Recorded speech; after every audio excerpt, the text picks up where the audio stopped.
Hey, what's up, guys? Tukey here, back again with another episode of my Montreal Canadiens franchise mode series, right here on NHL 18, and today we go through the offseason after what was a fairly disappointing draft, a fairly disappointing end to our season. I mean, I guess I can't say that the draft was too disappointing. We did get some decent players, in that draft.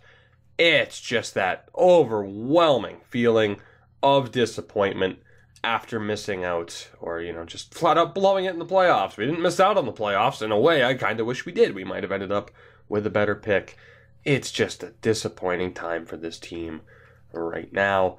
We are going to let go of guys like Melker Karlsson, Jarabek, Oscar Mahler as well, even though he tears up the AHL. Of course, there's a good chance we'll bring him back, but we do need to see what we're going to have to do in terms of signing prospects. I also want roster spots open, just in case we decide to sign some free agents. But of course, as far as, the re-sign phase goes, we're already done. We took care of it all earlier on in the year. So I guess the big question that most of you probably have at this point is, whether or not I'm going to make any dramatic changes to this team or not.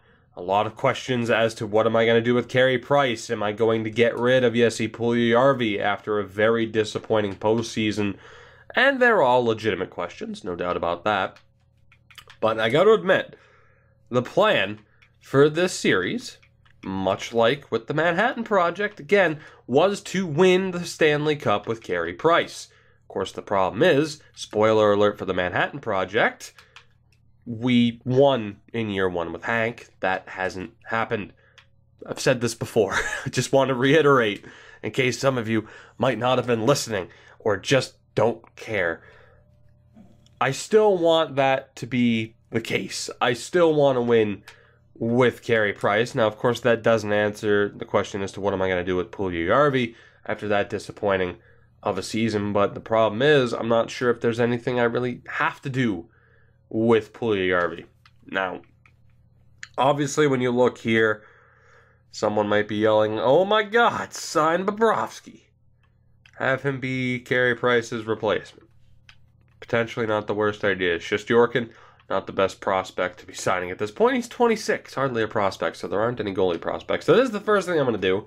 It's the first thing I always do, is look for prospects, and there are two of them right here that I am very interested in signing, especially this guy, Isaac Reagan. Reagan, doesn't matter, medium elite enforcer. The series is now focused solely on Isaac Reagan. I hope he signs. I'm calling him Reagan. It's probably Regan. I don't know. Don't care. Dominic Prindis. Dominic, I'll try to sign you as well. Just send you the max level deal and hope for the best. Ian McCoshen's there. Numanen. Marco Numanen will also try to sign you. Maybe. Let's take a look at other prospects that are available. We have the low elite Kravchenko. Cole Lind is also an RFA. Left wings, who do we have? Another set of low elites, Nichushkin and Lacosta. And for centers, Brady Tkachuk. And also this guy, Tuomainen. And Ryan Poehling, for that matter. So, we definitely have some players we can send offers to here. I do have at least one player I have to get rid of anyway. That goaltender Korea that we had to sign. Of course, that's who the game signed for us when we, lost McNiven. So, first things first, we'll look to get rid of him. Easier said than done. He's going to have absolutely no value. And when you take a look at our team, I guess right now the big question is, what defensemen do we get rid of? I mean, because as it is, we have 7 who are good enough right here. We know Sam Girard is going to be, good enough at the moment. Although it's funny, no longer a member of the Nashville Predators in real life. How about that trade, huh? My God. Oh, who do we get rid of, though, is the question. Simon Bork we can keep for the moment. You got Jenks, Brook, Smith, Lindsay. You got Numanen, medium top 6. 19 years old, only a 60 overall. I'm a little bit worried about Salo as well. I think we're going to try to get rid of Numelin here. I don't really have too much faith that he's going to progress. Or Beaulieu. Who the hell knows? He's French. That's all you got to know. So, of course, I'm going to mispronounce his name.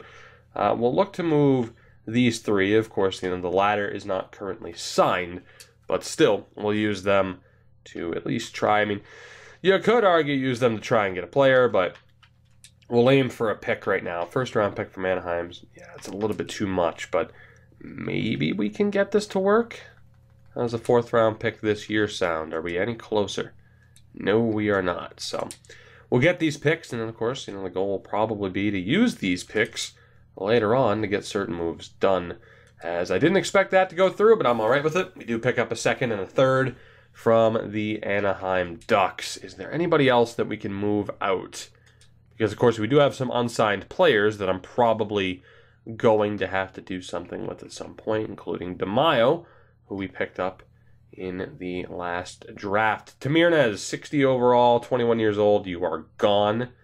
No doubt about that. Downey we'll also get rid of here just to free up that spot. He's not signed, but we might as well get the extra value. Oh, you got Bolig, Farabee, Frolik. I'll get rid of this guy as well. Tierney, Lasician, Benson, and then a bunch of players that were all complete swings and misses.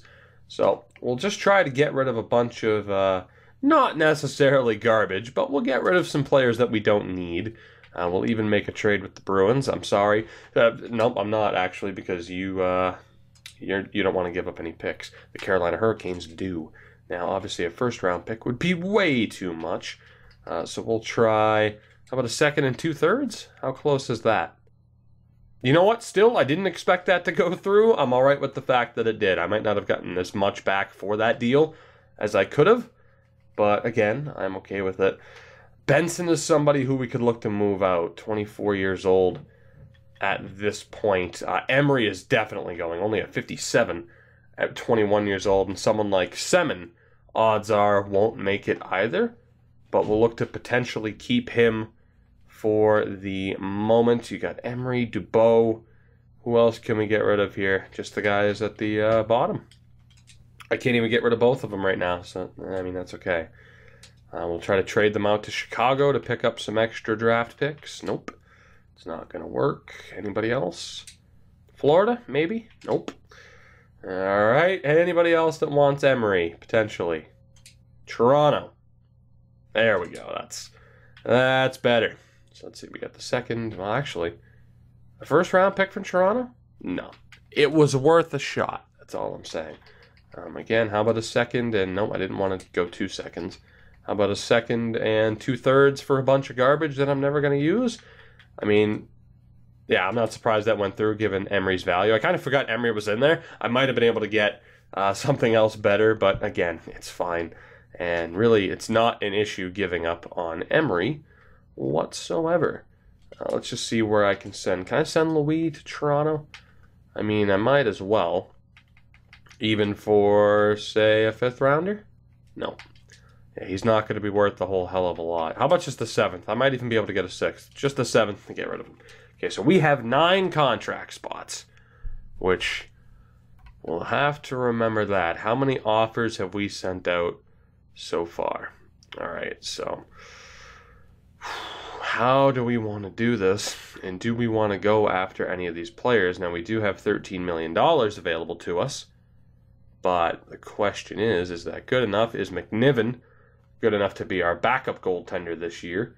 I mean, we've had Shesterkin before. You got Markstrom, Subban, Stolars. We could bring Mike Condon back. Stolars is only looking for 1.6. I just don't know if McNiven's going to improve enough to be the backup. So, let's take a look here. You got Markstrom, which I want to take a look at some save percentages. Well, Markstrom's out. Igor Shesterkin, 907. Malcolm Subban, 906. Aaron Dell with a 906.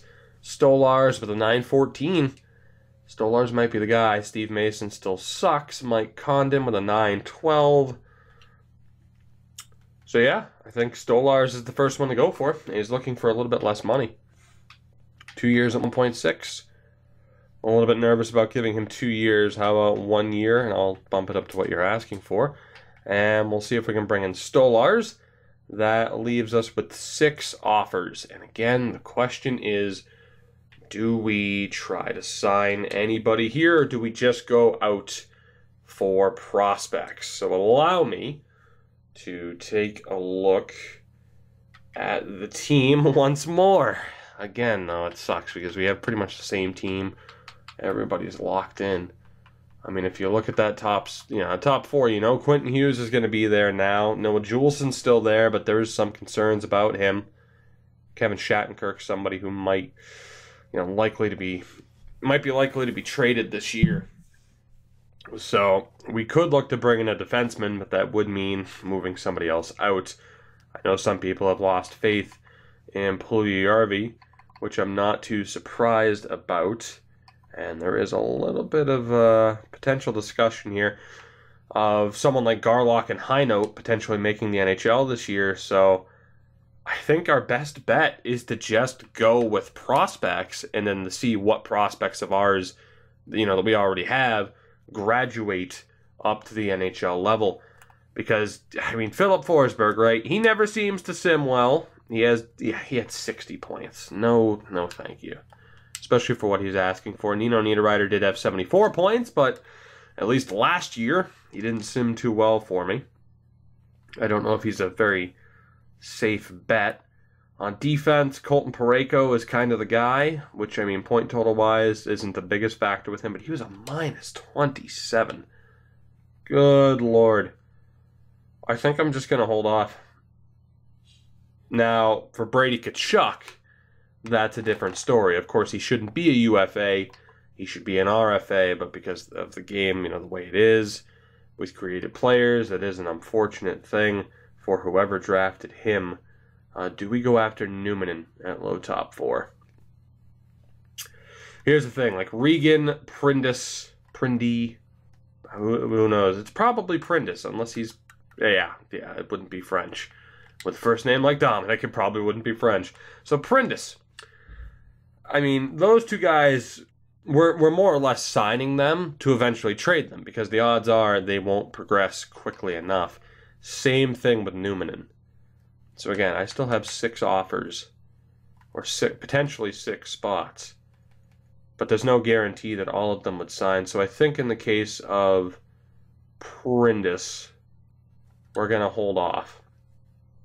And we'll just go for Regan. Or in the case of Numminen, we're going to hold off from low top 4, because there are some other players that might be a bit more valuable. And I might as well just join the Brady Tkachuk sweepstakes, I'd imagine. I don't see why I wouldn't. You have these 3 low elites. Tuomainen is definitely worth sending an offer to. Again, no guarantees that he signs. Some people might really be wanting me to sign Ryan Poehling, which I don't disagree with. He was someone who was supposed to really feature in to this series. 23, a potential 4th liner.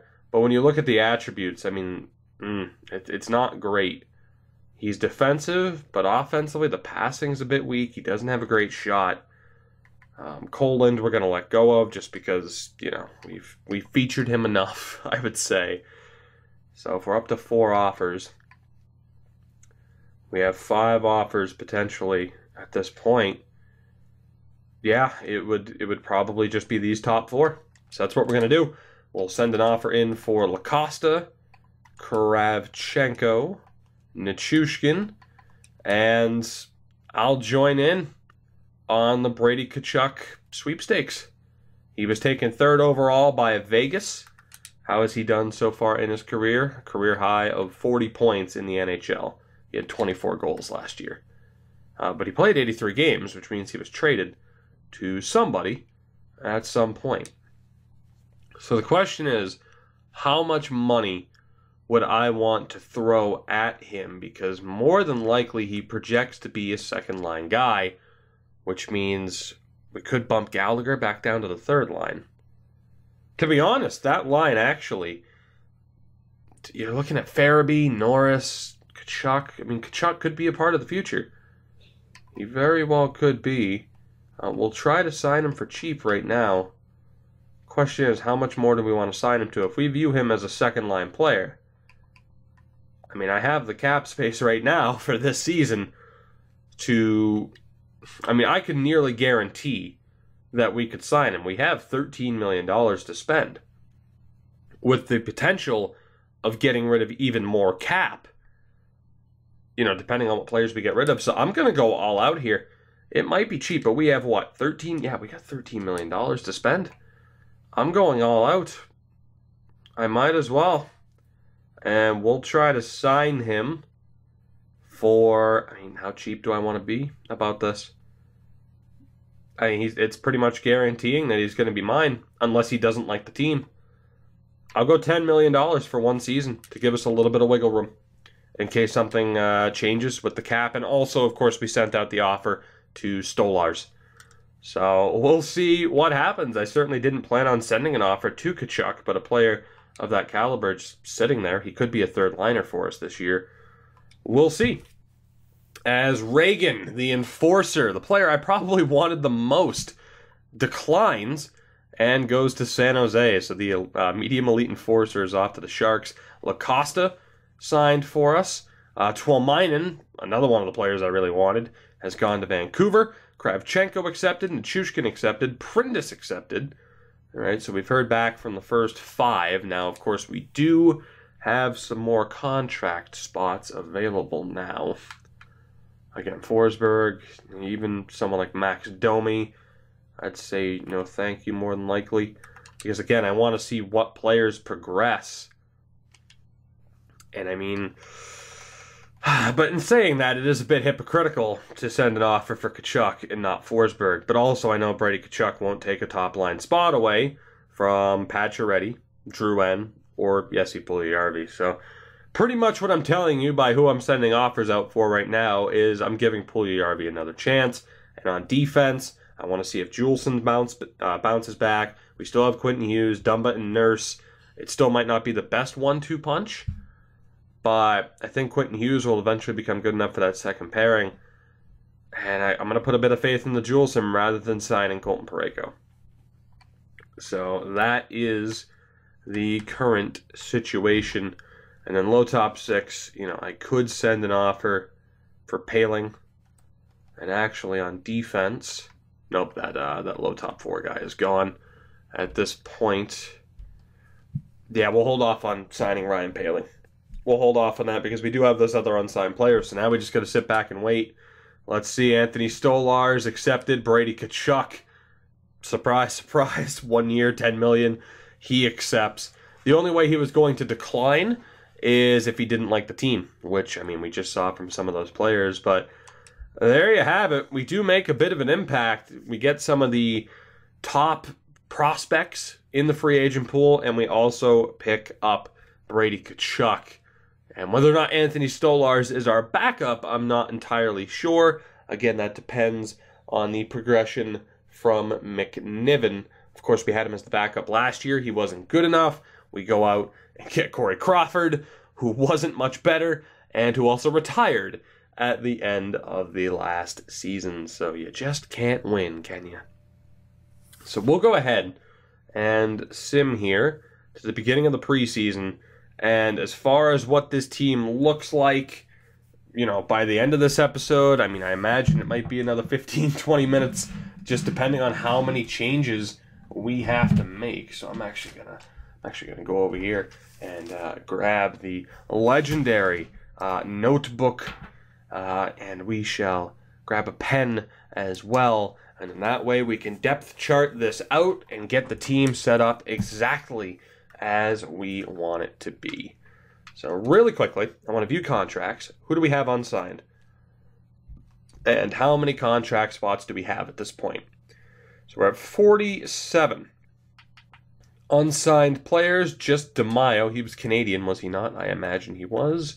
Yes, he was. So he'll be sent down to junior, which is fine. And that was it, huh? Nope, the 2 goalies. We have Cassian and Marcel DeRozier, both of whom are junior eligible. So we'll sign both of them as well. That should bring us right up to 50 contracts. Indeed it did. Perfect. So that actually worked out fairly well with certain prospects, declining our offers back in free agency. So we'll go to roster moves. Let's see what the team looks like. And I know a lot of you are thinking, God, he didn't trade Puljujarvi. He didn't trade Price. What's the matter with him? It's a risk. I am very well aware.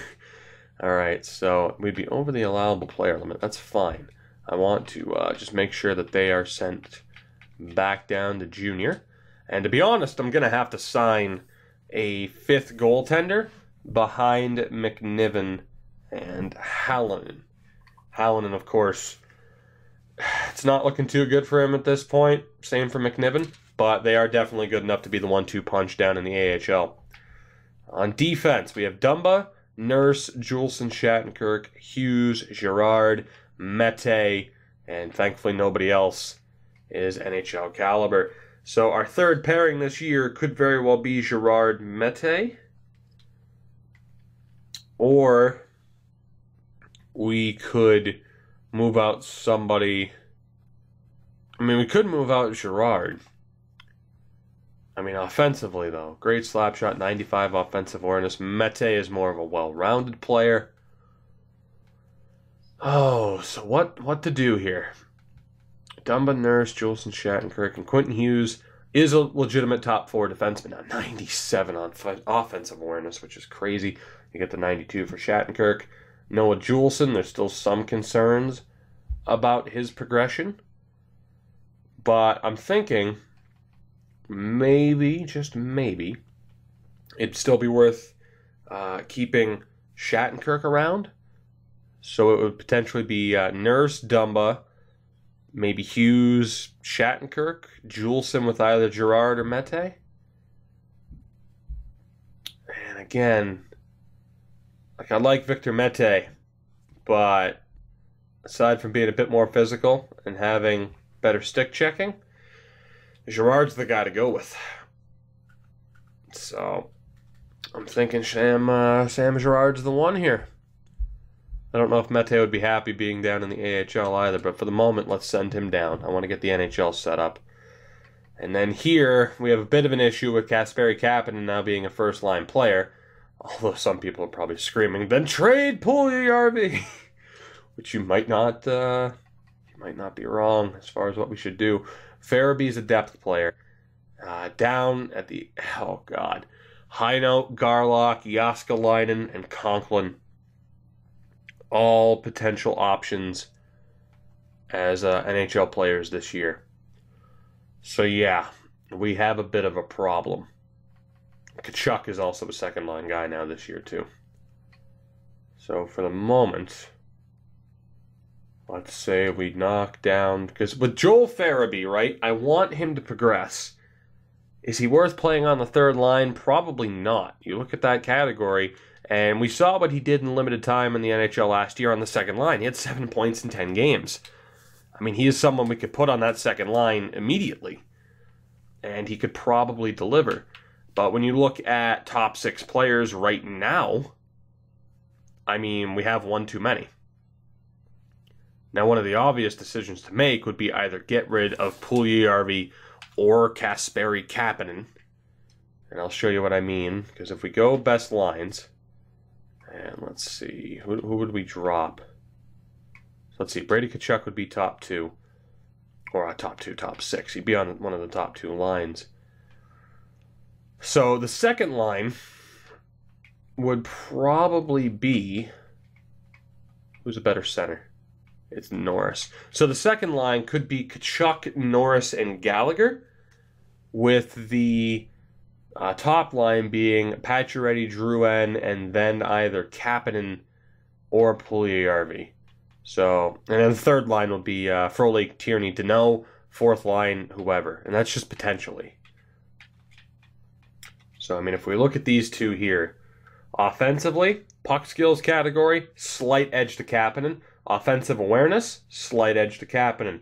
The shot, it's about even. I mean, the wrist shot, it's slight shooting edge to Puljujarvi. Defense, no question, goes to Puljujarvi.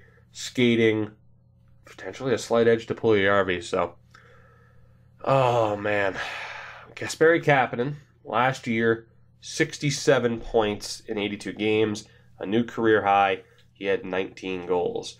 Puljujarvi only had 49 points, but he had so in 57 games. The one downside is he had an absolutely miserable postseason when we needed him to show up. Now, there is another potential option here, and that would be to try and keep Kapanen happy on the second line. And here's the thing. I don't know how well Brady Tkachuk would do on the second line, to be honest. That's one thing I'm kind of worried about. I'm glad we signed him because I'm sure his value is through the roof. Problem with that is his cap hit for this season. It would make him a little bit difficult to move, I imagine. So, And I know some people probably aren't happy I just used $10 million to sign him, but I had the ability to do so. I regret nothing. Other than the fact that it creates a bit more of a logjam for this team. I mean, otherwise the top six would pretty much be the same. And really, if I wanted to. That's right, Frolik had a bit of a down year last year.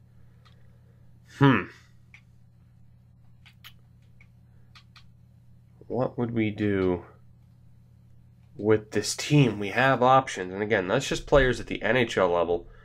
On defense, again, I'd say we're pretty much set. You know, that could be our defense this year. I'd be pretty happy with that. We'd have to, do a bit of a job to keep Juleson happy. Hopefully he'd be all right with playing third pairing minutes, but being, our main PK guy. But then, you look down at the AHL, you could argue Farabee's there.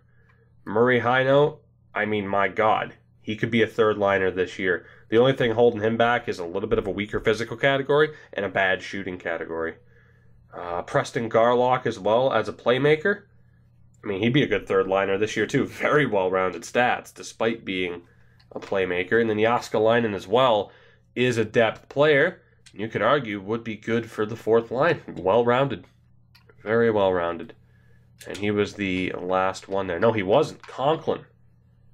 Currently listed as a fourth liner. But for him, I'm not as... of course, he was a part of the Galchenyuk trade.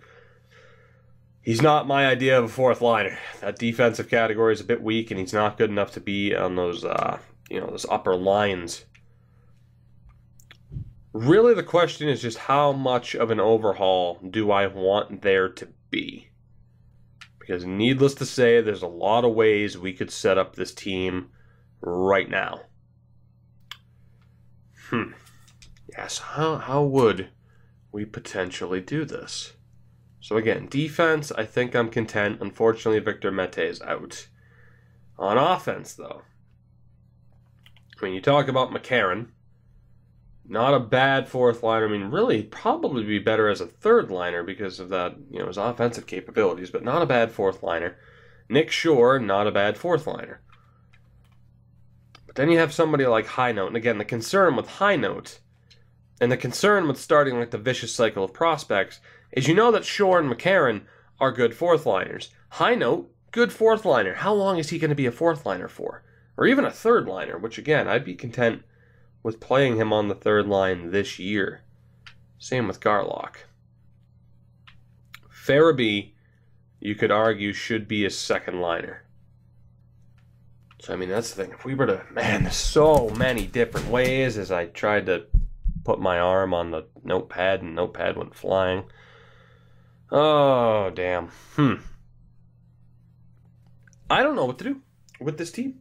I think there's so many different ways to potentially progress with this club right now. I want to make the right steps. The main thing right now, though, is remembering that we still have Carey Price and that he is now 35 years old. He had an incredible postseason last year. Certainly wasn't his fault. I mean, well, the save percentage dropped. The first round, he was great. So we have that decision to make right now where, I mean, no doubt the team's good enough to compete. But it's just, do we sacrifice some of our prospects for a better chance to win now? Not entirely sure. So because of that, and because, as I mentioned in today's Hartford episode as well, I'm feeling a little bit under the weather, which is also why there wasn't a stream on Sunday night. I think for the moment, I'm going to call it. I want to give you guys a chance to let me know down in the comments below what you would do, and I'm also going to probably take a little bit of time while editing this video to look back through and to just really, squeaky chair returns, and I just really want to take a look at the team and all of the different options we have. So there's no guarantee that heading into the next episode, even somebody like Brady Tkachuk is going to be a long-time member of this club, as cheap as that may be, to sign him for $10 million and then immediately trade him. I'm doing what I have to do here, and as it is, his trade value isn't through the roof, but it is more than Jonathan Drouin at this point, or even Preston Garlock. So guys, I thank you very much for watching. As always, needless to say, we have found one of those crucial fork-in-the-road moments where no matter what way we go, it's going to have a major effect on this team and on this series moving forward. But it's nice to always, run into these decisions because, again, a series like this without big decisions where it's just, keep going forward, I'm not sure how exciting that would be. But constantly running into these problems where we have to decide what group of players do we want to go with, it makes it a little bit more dramatic, and unfortunately, again, when we have Carey Price, it makes it a little bit scary. So guys, again, I thank you so much for watching. If you did enjoy the video, feel free to leave the video a like and subscribe if you have not already done so. Links are in the description to my Twitter and Twitch. And until next time, have a good one, take it easy, I'll catch you later.